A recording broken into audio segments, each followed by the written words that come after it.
Enzo Recto, kalaban ang katiwalian at kasinungalingan, kakampi sa katotohanan at kabutihan. Matapos makalaya sa pagkakasight and contempt ni Roque sa kamara nitong nakaraang araw, posible na naman daw mapatawan ng pagkakulong itong si Roque sa kamara dahil sa kanyang mga pinagsasabi ng makalaya ito. Ayon daw sa mga mangbabatas, isa daw na pagtataksil sa gobyerno ang ginawang pananawagan ni Roque na mag-people power na, kaya isa daw itong dahilan para ma-cite and contempt siya muli. Para po sa karagdagan pang balita, panoorin po natin ito. Kasi contemptible talaga yun. You are questioning the authority that was given to the Quad Committee. And when he questioned yung sinasabi nating karapatan natin na mag-cite in contempt ng mga resource person, ay that is contemptible. 2 araw matapos makalabas ng detention facility ng House of Representatives noong August 23, posible na namang madetine si dating presidential spokesperson Harry Roque. Ito ay dahil sa pag-question nito sa otoridad ng House Quadruple Committee o Quadcom na nag-iimbestiga sa posibleng ugnayan ng illegal pogos, illegal drug trade at extrajudicial killings sa ilalim ng Duterte administration. Ayon sa dating Malacanang official, panggigipit dahil sa politika umano kaya ito na cite in contempt ng Quadcom at pinatawa ng 24-hour detention. Nag-ugat naman ang contempt citation dahil sa umano'y pagsisinungaling nito sa mga kongresista sa dahilan ng hindi nito pagdalo ng pagdinig noong August 16. Ang sabi nila, binastos ko daw ang Kongreso. Tayong mga nakapanood, nambastos ba ako? Hindi!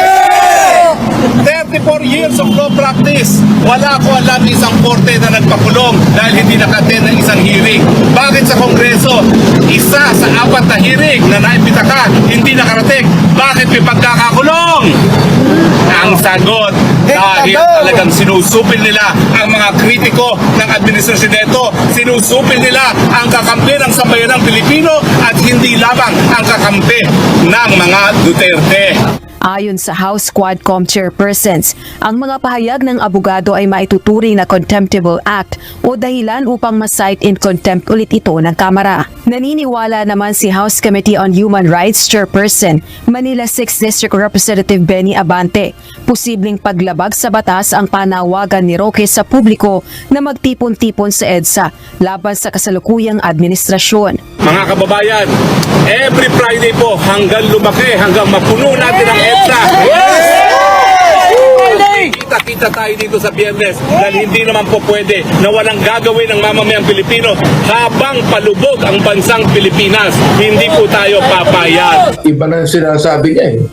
He is now calling for sa akin it might also be treasonous, you know, because he's now calling for a people's power to topple down the present administration. Hindi naman siguro tama yung ganun. May pasaring naman si Surigao del Norte 2nd District Representative Robert Ace Barbers kay Roque. Medyo parang siguro bawasan ni Attorney Harry Roque yung paniwala na napaka-importanting political figure niya para sikilin yung kanyang freedom of expression, para sikilin yung kanyang what do you call this, yung kanyang mga sinasabi, no? So Wednesday, August 28, nakatakda ang ikatlong pagdinig ng House Quadcom kung saan inaasahang haharap muli si Attorney Roque. Ayon naman sa abogado, nasa Quadcom ang pasya kung ipapasite in contempt uli siya. Yan po mga kabunyog, ito po ang pahayag ng mga mangbabatas kung bakit pwede nila ulit i-cite and contempt si Roque. Ano po ba ang mga pinagsasabi ni Roque doon sa EDSA? Halina't panoorin po natin itong balita.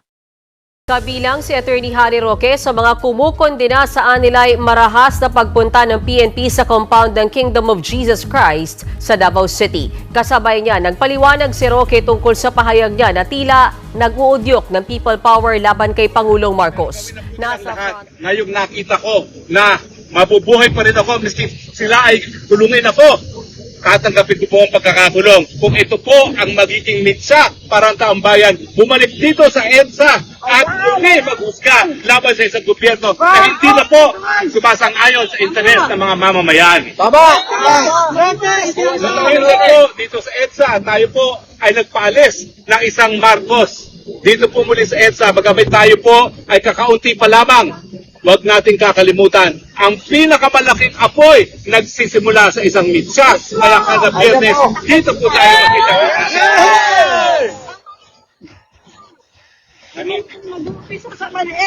Naniniwala po ako na kahit tayo po ay hindi ganun karami ngayong araw na ito, naniniwala po ako, ramdam ng buong sambayan ng Pilipino ang paghihirap dahil sa walang tigil na pagtaas sa presyo ng bilihin, dahil sa kakulangan ng trabaho, dahil po sa kababaan ng sweldo. At naniniwala po ako na sa kabila ng lahat ng kahirapan na ito, alam ng taong bayan na walang solusyong maibibigay ang Marcos Jr. dahil wala sa tamang pag-iisip na magbigay ng good governance sa ngayon.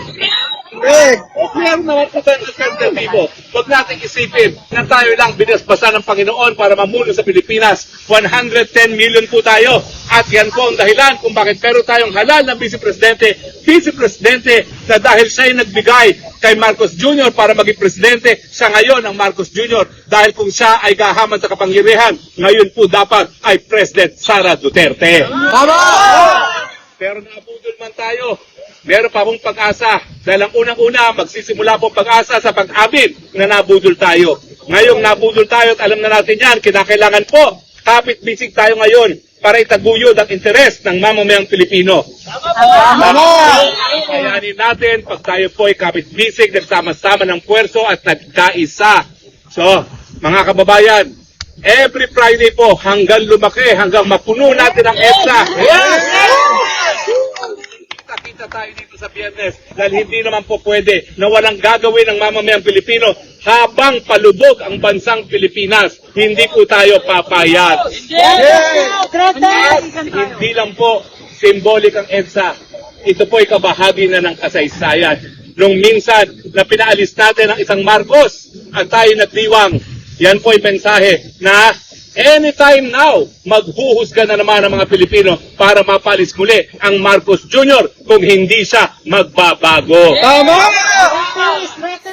Sa isang pahayag giniit ni Roque na hindi nagdulot ng gulo ang pagpunta niya sa EDSA. Wala rin daw siyang sinabi sa publiko na kalabanin ng gobyerno o magsimula ng armadong pakikibaka. Kung ito man daw ang paniniwala ng mga kongresista, pwede raw silang magsampa ng kaso laban sa kanya. Isa si Roque sa mga nagtungo sa Davao City para makiisa sa Maisog Rally. Nagtipon-tipon ngayong araw ang mga miyembro at taga-suporta ng Kingdom of Jesus Christ o KOJC mula Plaza Miranda hanggang sa Liwasang Bonifacio.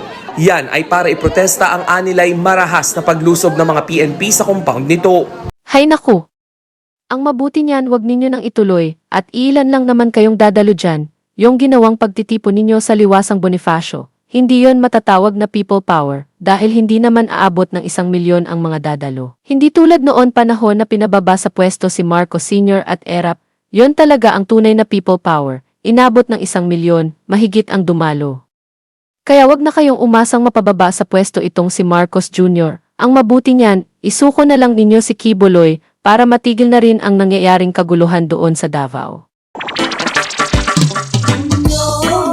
May hulanong salita na ang ibig sabihin dito ay ang pagkakaisa. Bunyog Party List.